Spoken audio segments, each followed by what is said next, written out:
Hello and welcome to everyone who is watching the Written in Melanin channel. Wherever this day may have found you, we are so glad that you are here. My name is Chelsea, better known as CM Lockhart, and I am here with Lamar Giles, you guys. And today we are going to be doing a behind the cover interview of his books, Not So Pure and Simple, The Last Day of Summer, and his newest book, The Last Mirror on the Left. Wow. And those are just like the tip of the iceberg. He's got so many other books, but we're not getting into that today. And I cannot tell you how excited I am to be here. Welcome to the channel, Lamar. I don't know if I should call you Lamar or like Mr. Giles. No, don't call me Mr. Giles. Thank you, Chelsea. Thank you, Chelsea. No, Lamar is fine. Okay. That always makes me feel so extra old. I have a barber now. We just moved to our city like 3 years ago, and so my barber calls me Mr. Giles, and I've tried to kind of float the idea of Lamar to him, but I think he just feels like I'm so much older than him, he can't do it. I understand that. I'm the same way with my mom's friends. It's they're like, oh no, just call me. No, can't do it. I'm sorry. It just doesn't sit right in my spirit, you know. But no, please, Lamar is fine. Okay, Lamar. Cool. I feel like we're on a first name basis now, which makes me feel special. So let's just get into this. Obviously this is a behind the cover interview, you guys, so there will be some spoilers for the books, but we will try to warn you before we get into anything too spoilery. So if you want to pause the video, skip over it, etc., do whatever you have to do. That being said, if anybody's watching this and they have not read your books for whatever godforsaken reason, there's a link in the description below if you guys want to purchase it and read it, just so you know. Let's start with Not So Pure and Simple, because that's actually the first book that I read from you. Can you give us a short little blurb, your elevator pitch for Not So Pure and Simple? Sure. Not So Pure and Simple is the story of Delbert Rainey Jr., who accidentally joins a purity pledge because a girl he likes is in it. And he's also the only person in his church who's allowed to take sex ed at this high school. So because of that, he becomes the de facto sexpert for the kids at church who can't ask very natural questions to their parents or their clergy. And in this role, he stirs up a bit of a controversy in his town, and he has to kind of figure out if he's really the nice guy that he thinks he is. Okay. And I feel like that's a perfect explanation of the book. Obviously, you wrote it. But let me just tell you guys, this book is hilarious. I was not prepared for it when I started it. And it's very relatable, right? Del he's literally that guy that everybody knows, right? When you're in high school, he's not a bad guy. He's just kind of floating in the middle, you know? And having the story told from his perspective, especially for me, because obviously I've never been a dude in high school, right? So that was entertaining for me. So I guess my question always became I know why he joined the purity pledge, right? Because it's Kiera. Is it Kiera or Kiera? Kiera. Okay, because Kiera Westing joins, and obviously she is the girl that everybody loves, right? So what is it about her that Del just decided, it has to be her? What made her just the one that he just kind of latched onto? Because throughout the book, there are clearly other females his age and around him and in his life that he's just not paying any attention to. Well, and I don't know if this counts as a spoilery thing, but I'll say it. Spoiler warning. Proceed with caution. Spoiler warning. Jump in 3 minutes. But there's really nothing there for Del to latch on to other than that she's beautiful, and he's decided that he's going to have her, which is part of what makes Del a little bit horrible, because he never takes the time to really get to know Kiera. And that's on purpose, because there's a larger statement being made about Del's behavior, what he's learned, and what he exudes. And so the idea of what is it about Kiera that makes him like her is more so he has treated her as some sort of game he has to win. And there's actually a little bit of an Easter egg in her name, because her name is Kiera Westing, which is a shout out to that old mystery novel, The Westing Game. And Del's looking at her as a prize to acquire. And as you said, throughout the book, there are other girls that he gets to know better, or he already knows better. And they're not interesting to him because he's decided he wants the Kiera prize. and that causes problems, as we know if you read the book. For sure. And I always, like, when I was reading it, I thought that was really interesting because I was just like, man, like, if you would just pay attention to who's around you, because I was like, literally anybody else would be better than Kiera. Only because it's just like, Kiera's not a bad person, right? She's pretty, she's nice, she's sweet, but it's just like, it's one of those things, she's just not that into you, homie. Like, is that, and she's done nothing wrong here, right? She's giving him no signals other than we're friendly, we go to the same church. This is no fault of Kiera's. This is Dell being super stubborn. And as you said, she's just not that into you, and he refuses to acknowledge it. And like I said, that comes to a larger point that I'm attempting to make in the book. But it's behavior that's not, I would wager, is not behavior that's unfamiliar to many people his age or older. Yeah.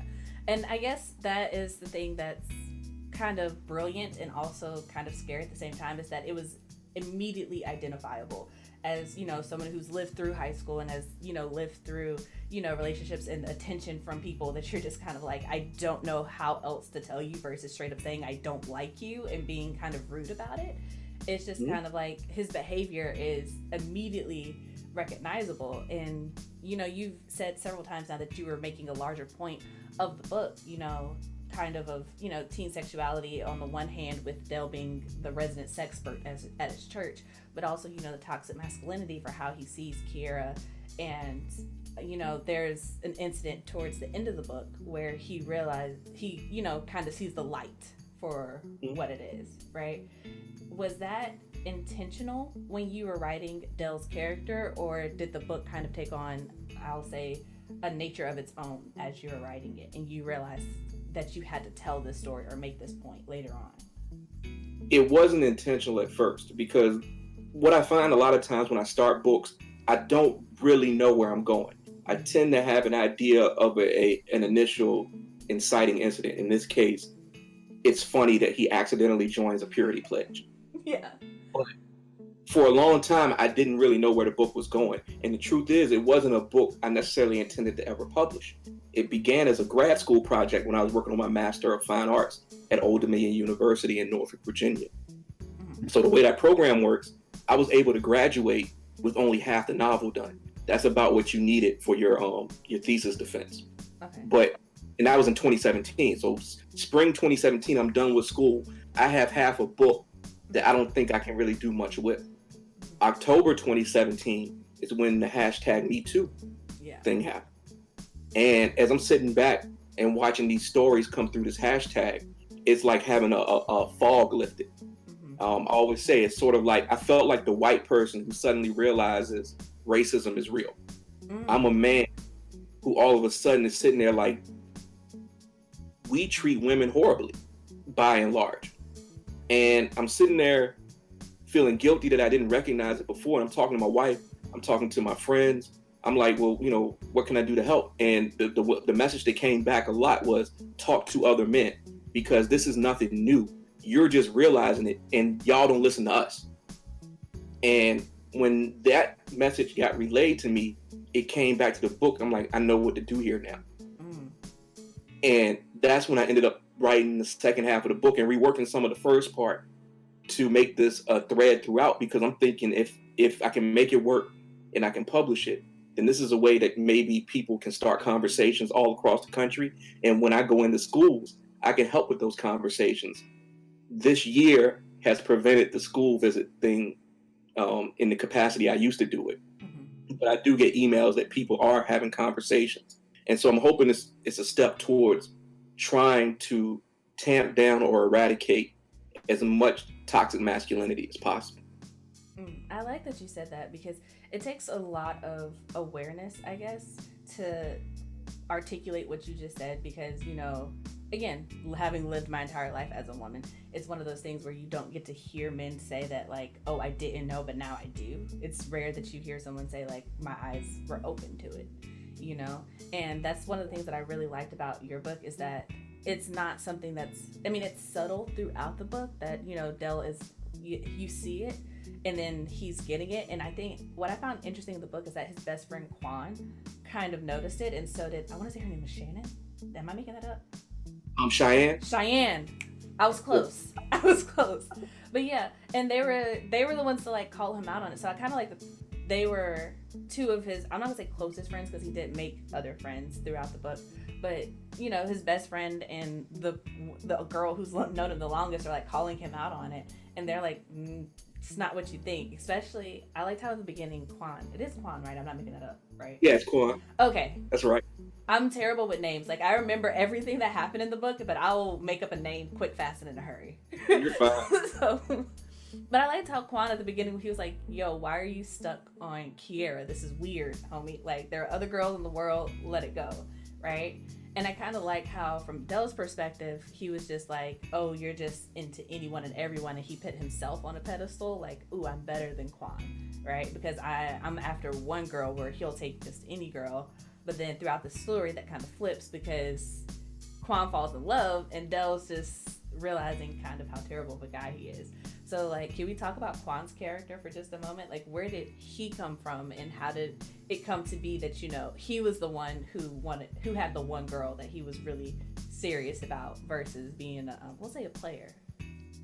Well, I mean, I wanted to have at least one character who sort of went the opposite route as Dell. Mm-hmm. Someone his age, because I didn't want to make this be like everybody here is horrible, even though they've all had bad moments. Yeah. I wanted there to be someone who started off in a place that we may not have really, condoned. Like, Quan is the ladies' man, and maybe he's not rude about it, but he's definitely making a lot of moves that maybe a little bit. He's getting around. And so I wanted to have at least one character there who was attempting to be better, but even he slips. Mm-hmm. And it's the idea that he's the personification of you're never just totally right. Like, even if you're having good moments, you can slip back into bad behavior. And so you have to constantly be reevaluating, like on a daily basis, how can I be my best self and not make things uncomfortable for other people invading their space, saying harsh things. And if I do, recognizing what it is and rededicate to doing better. I heard it may have been Jason Reynolds. I heard him talking about his book Stamp that he did with Dr. Kendi, and the idea that you're not ever just not racist. You're constantly having to be anti-racist. And there can be moments where you're anti-racist and then you go around the block and talk to someone and you're being racist again. Like, you have to be able to recognize those shifts and try to minimize the dips in the bad behavior. Quan is someone who's adjusting to better behavior, but not quite there. I love that. I love that the characters are so multifaceted, and like you said, they're not just one way. Even the girls in the book, right? Cheyenne, she's really nice, she's really sweet, and then, she's seen as, completely different way once she gets pregnant, and she's treated a different way. And I like that there's this moment, and I don't know if it was intentional or not, but when I was reading it, there's this moment where Dell goes over to her house, and she's like, she approaches him, she's like, yeah, I need a tutor, my parents are willing to pay you, whatever, right? And he comes over there thinking that he's really about to tutor her, and she's like, yeah, dude, I'm smarter than you, they just don't trust me anymore, right?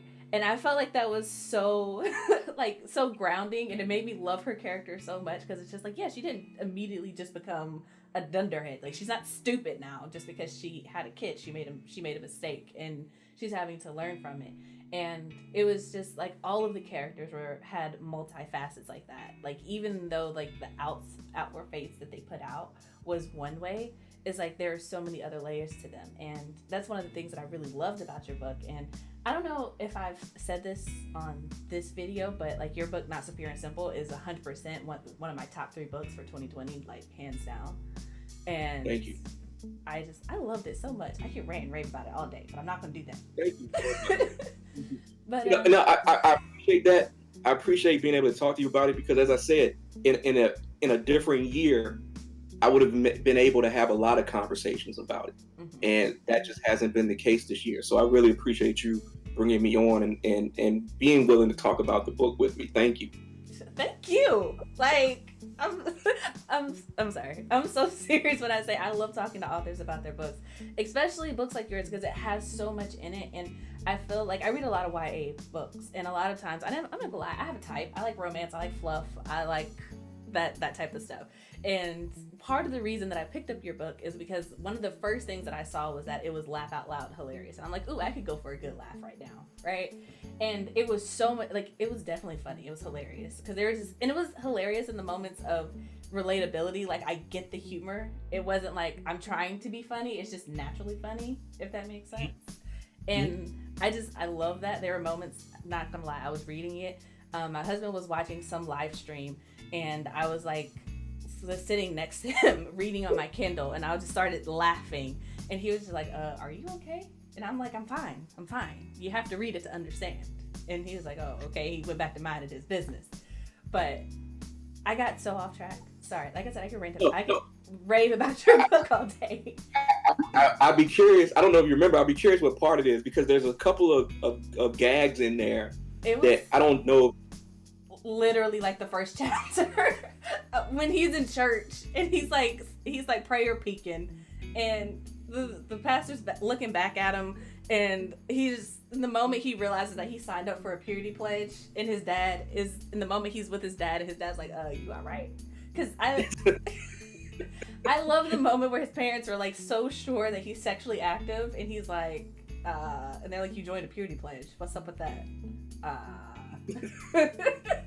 And I'll tell you, I don't often get in some of my YA books. They tend to be on a more grim topic. So like the mysteries and stuff, I don't often get to do humor. So I was like really excited, and I feel like I don't know how everyone's reacting to it, but there's a couple of gags in there that I love so much. I feel like I could write more, particularly the twins, Ralph and Bobby.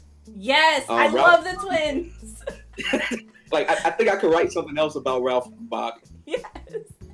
No, like, okay, a spoiler alert if you haven't read the book, okay? Like, okay. The ride to, I don't even know where they were going. They were going to go see the girl with the shaved head who Cressy was obsessed with. I cannot remember her name, but she was like this loud, proud feminist, like, let's talk about the things that make people uncomfortable, because these are the things that you need to know. And I want to talk about her too. But the ride there, and Dell was like, if they play me another mixtape, I'm about to throw one of them out the car. Like, I don't know about you. I know these guys. Like, I know these guys who make the music and want you to listen to the whole thing. Yes. And you're just like, why is it so long? I'm sorry. What? This is a mixtape. It's supposed to be 7 songs, homie. What? Why you got 25, 30 songs? Nobody want to listen to this. Your rhymes are trash. Like, I know so many dudes. Your rhymes are horrible, and you want me to listen to it like you're Drake, and I can't do it. Nope. And I remember, and it's so strange because like I listen to Drake, and I just remember like in his songs he references, you know, his mixtapes all the time, right? And then he was talking, I remember this one lyric, and I can't quote it right now because my brain is not keeping up with this conversation and I'm focused on the book, but whatever. And he was just basically like, he played his mixtape for this girl, and she was like, oh, well, you'll never be as big as Trey Songz. And she was like, oh boy, was she wrong? And I was like, hey, you never know. Maybe the twins on to something and Dell just couldn't see it. You know? I think Ralph and Bobby's age is a good sign for their music. They're very young. They have a lot impressionable. Very impressionable. They have a lot of room to grow. Maybe 10 years from now, we'll hear something from the Burton brothers that we like. Maybe. I was just tickled when they were like, yeah, this boy carried around a whole box of wine all day long.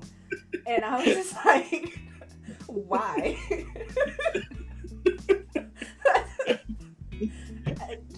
Like, you could have left it in the car. I don't know. Like, I mean, I just for some reason when I was writing it, I just imagined this someone walking around with this backpack that's swishing, and everyone's just all day like, what is going on?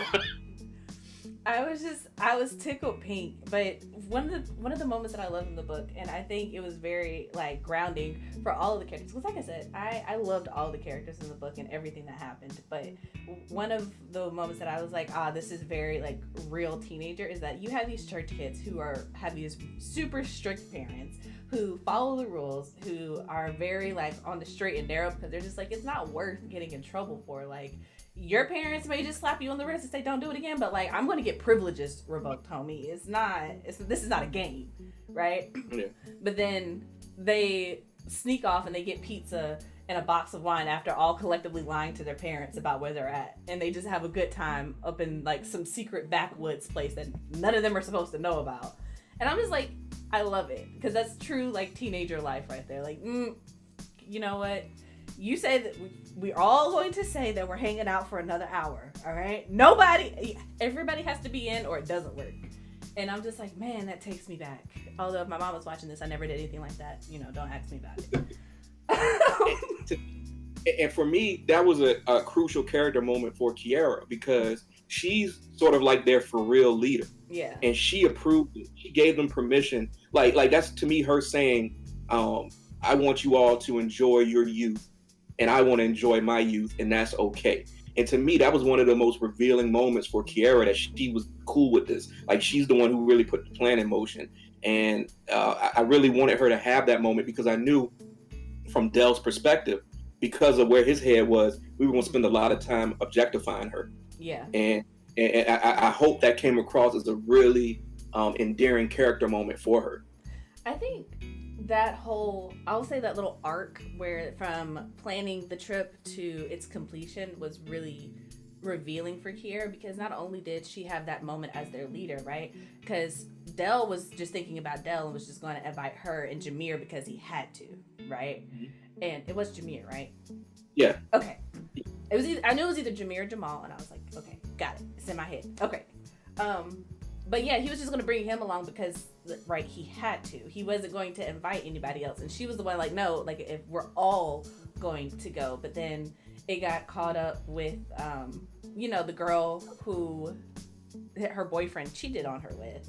And yeah, she was in the car. Like, I would have loved to have been in the car for that conversation. And I love that everybody was in the car for that conversation except for Dell and the twins. And he was just like, for real? Like, how did this happen? He was just, I love that Dell was so angry the entire time. He was just like, why? None of this is going to plan. And it was just, it was priceless.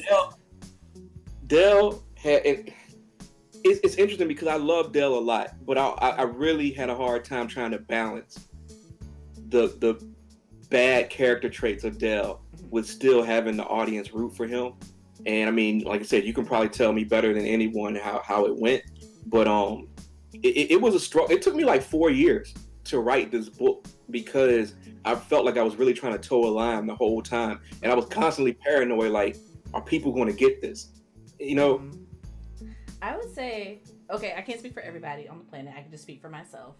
I would say that it came across really well. Like, it read so well that Dell was really just this kid who didn't realize how. He didn't realize what he was doing. And like I said, that's the great thing about it being so relatable, but also so terrifying, because he was truly genuinely didn't see anything wrong with him just going after Kiara and quote unquote waiting his turn for her to be single.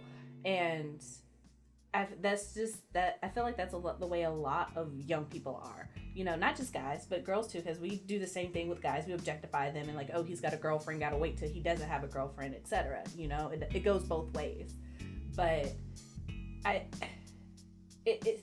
you say you're trying to toe the line, and I think you did that really well, because not gonna lie, I didn't want him to end up with Kiera. I was like, yo, she doesn't like you. Like, chill out. Like, she has a type, and her type was athlete, and he was not that, Mm-hmm. And it's just like, like you said, he wasn't trying to get to know her. And whenever he did have a moment, she made it clear that she wasn't trying to get to know him, if that makes sense. Because, we girls, we drop hints. And she was a brick wall. Nah, homie, this ain't finna happen. Yeah. Like, there was no light whatsoever. And it was important to me, as you said, it was important to me that they not end up together, but also that Dell's final act of attrition doesn't benefit him at all. Nope. Like, what he does at the end, and like I said, I guess maybe we're in spoiler territory now, so I can say it. I mean, this whole conversation is spoilers, but we gave a warning at the beginning. So if you're still watching this and you don't want to be spoiled on the absolute ending of the book, then this is your warning. So, I mean, his final act of admitting publicly that he's been a virgin the whole time, and he's objectified Kiara, and he's recognizing how horrible he has been across the board. It was super important to me that there be really no obvious upside for him to do that. Like, it couldn't be, I'm going to do this one last thing to finally win Kiara over. It had to be one last thing that may help her And if it does, I get nothing from it because he's been so selfish throughout the book. It's in a conversation. I got an email from someone that read it, and they were asking me some questions. And one of the things they said was they felt like Newsom should have had should have suffered more consequences. And I was thinking about it, like, because I struggled with that too. And I was like, I could give Newsom some sort of what I call the Shawshank ending. I don't know if you've ever seen the Shawshank Redemption. Okay, so I won't spoil that, but it's like kind of a twist ending. It's a twist ending where the ultimate bad guy gets his just desserts. Okay. And I was like, I could do that and try to punish Newsom, but I needed to find a way to reconcile Dell, and it couldn't be him winning, because if Newsom was punished, that's also a win for Dell. Yeah. I like, and to correct me if I'm wrong, but Newsom was the pastor of the church, right? That's correct. Yeah. That's correct. I liked how you finished it, because I felt like it was true to life in the fact that there are some people that are just untouchable, and you can't bring them down in the sense of, I'm going after you and I'm going to tear down your pedestal. You have to go after them in the sense of, okay, you think you're so right. Okay, well, now you have a larger responsibility, and they are watching. Like, you have more eyes on you. That is what you have to deal with, you know? Because it's one thing when you're with people who you're comfortable with, right? But when you have new people, new eyes on you, and you see the effect of a changing world, because he's from an older generation, but you see the effect of the internet, and you see the effect of, you know, the younger generation and them talking and putting things out on social media, and you see the ripple effect that has. It's just like, okay, now they're watching you. What are you gonna do? Because I didn't gonna lie, when I read the thing about that public confession at church, I was like, yo, what? I'm never going to church again. You will not in this, no.